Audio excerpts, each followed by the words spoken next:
Peut-on dire « la vie n'est pas belle, les images de la vie sont belles ». Thèse. La vie est une continuelle souffrance. Seule la contemplation esthétique nous soulage de la misère du monde. Antithèse. Les images de la vie sont belles parce qu'elles expriment la force et la beauté de la vie elle-même. Thèse. La vie n'est pas belle, les images de la vie sont belles. En effet, l'homme qui a pris pleinement conscience de son existence s'aperçoit qu'il est né pour combattre, souffrir et mourir. L'art, parce qu'il est totalement désintéressé, est une source d'apaisement. Premier argument. La vie est une perpétuelle lutte. Une fois le voile de Maya déchiré, nous dit Schopenhauer, l'homme s'aperçoit qu'il n'est qu'un frêle esquif naviguant seul sur une mer démontée. Animé de forces qui le dépassent, il n'est que l'instrument d'une vie qui utilise les individus pour servir ses propres fins. L'homme, pris en tant qu'être singulier, ne compte pas. Deuxième argument, l'art échappe au vouloir vivre. La vie est un combat, nous devons nous battre pour subvenir à nos besoins. Tout bonheur, pour Schopenhauer, n'est que la cessation d'une douleur antérieure, il ne dure pas. L'art, quant à lui, ne vise que le beau. C'est en ce sens qu'il échappe aux misères qu'endurent les individus soumis au vouloir vivre. Troisième argument, seules les images de la vie sont sublimes.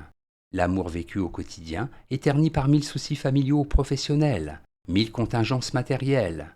L'image qu'en donne le poète le tragédien, en revanche, est pure, c'est-à-dire qu'elle échappe à tout ce qui rend notre existence si médiocre et douloureuse. On ne peut pas imaginer Roméo et Juliette se demandant comment faire pour payer une facture, régler un loyer. En bref, notre existence est soumise aux besoins, donc au malheur. Les images de la vie échappent à cette douloureuse fatalité. Les grandes passions meurent, mais le baiser de Rodin, lui, est éternel. Antithèse. Les images de la vie sont belles parce que la vie l'est. En effet, celui qui trouve que la vie est laide ne peut pas en donner une image sublime. L'essence de l'art est la vie même, dans ce qu'elle a de plus profond et de plus beau. Sans vie, nulle création. Premier argument, créer c'est s'étonner. Cézanne s'est étonné de la beauté naturelle de la montagne Sainte-Victoire. Tout comme Béla Bartók, étonné par le chant des oiseaux, s'en est inspiré pour composer. L'artiste qui peint la vie en révèle la profonde beauté. Qui ne sait pas s'étonner ne peut pas être un créateur. Deuxième argument, un puissant instinct de vie anime l'artiste. S'opposant aux thèses de Schopenhauer, Nietzsche voit en toute œuvre d'art l'expression d'une vie féconde, qui s'enivre de sa propre puissance. La grande différence entre l'artiste et l'homme du commun, c'est que le premier est doué d'un instinct de vie assez fort pour lui permettre de créer des images entièrement neuves. Troisième argument, l'art est la plus haute expression de la vie. L'art est une incessante création. C'est ce qui fait sa beauté.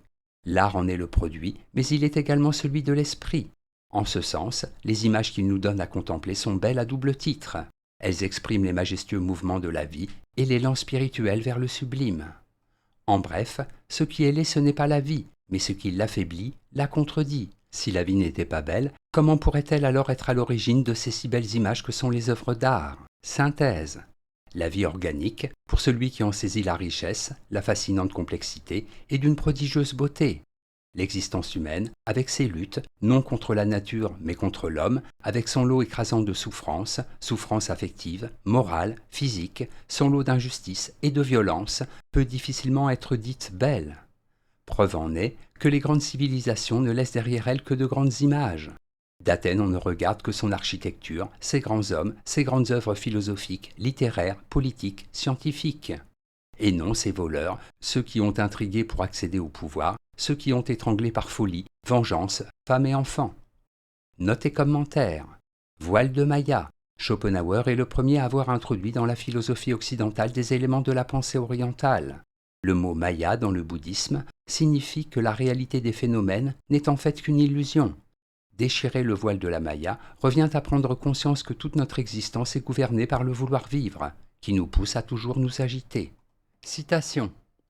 Les choses n'ont d'attrait qu'autant qu'elles ne nous touchent pas.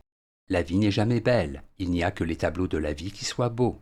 Lorsque le miroir de la poésie les éclaire et les réfléchit, surtout dans la jeunesse, quand nous ne savons pas encore ce que c'est que de vivre.